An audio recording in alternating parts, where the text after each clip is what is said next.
Presiden Jokowi, ingatkan kepala daerah, tegakkan konstitusi. Jangan ada yang pura-pura budak ya. Dan kebebasan dalam menjalankan ibadah sesuai dengan agama dan keyakinannya sekaligus diakui secara resmi oleh negara ini.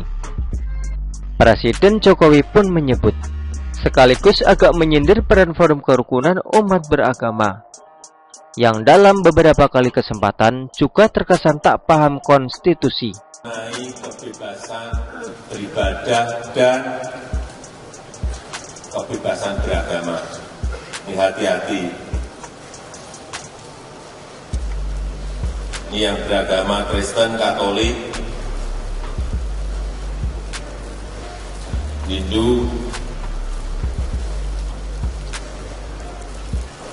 Konghucu, hati-hati.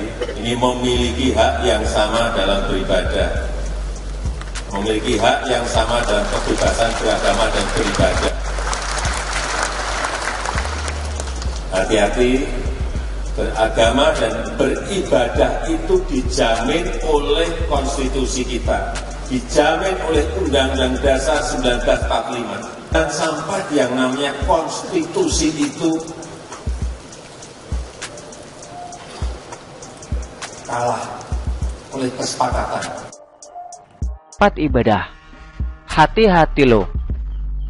Konstitusi kita menjamin itu. Ada peraturan wali kota atau ada instruksi bupati, hati-hati loh. Kita semua harus tahu masalah ini.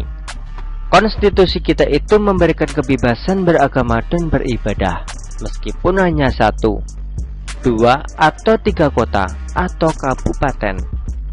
Tapi hati-hati mengenai ini, kata Presiden Jokowi.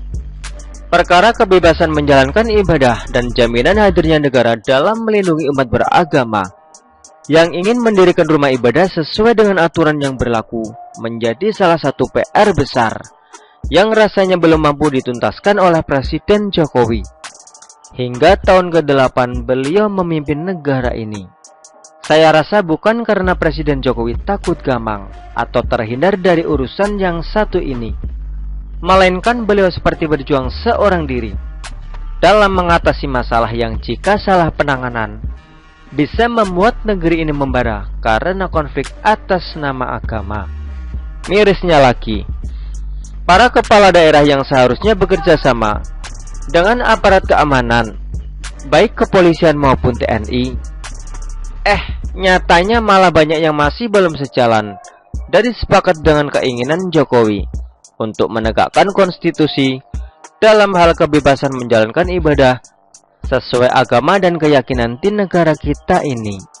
Ada kepala daerah yang bahkan mendukung pelanggaran konstitusi atas nama kesepakatan dengan kelompok tertentu, yang menolak pembangunan gereja atau kegiatan ibadah bagi kalangan minoritas.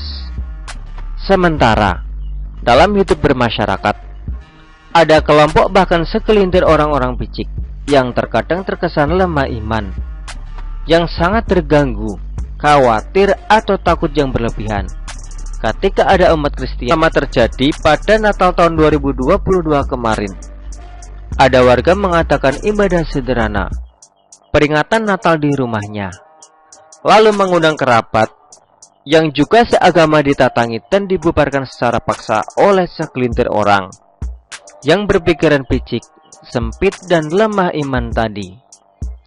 Karena merasa terganggu dengan ibadah itu, entah apa yang ditakutkan, lawang mereka hanya beribadah untuk memperingati kelahiran Kristus yang diadakan setiap tahun sekali. Itu pun hanya ada sederhana, paling 1 atau 2 jam selesai. Masa cuma begitu saja takut kalau imannya luntur atau kemudian mendadak jadi Kristen juga? Jadi bagaimana sekarang? Saya harap tidak ada kepala daerah yang pura-pura budak sama kegalauan Presiden Jokowi kali ini. Meski saya yakin sebagian dari mereka akan mengabaikan pesan penting ini dengan berbagai alasan. Mulai dari faktor tekanan politik, sudah kadung sepakat atau takut hilang jabatan karena didemo. Kalau sampai menegakkan konstitusi dan menyekat aksi-aksi intoleran di daerah mereka. So, segera mundur, biar duit negara nggak terbuang percuma buat menggaji kepala daerah yang bermental tempe dan nggak berani tegakkan konstitusi di negeri ini. Begitulah kura-kura. Artikel ini diambil oleh siwa.com dan ditulis oleh Widodo SP. Bagaimana menurut Anda?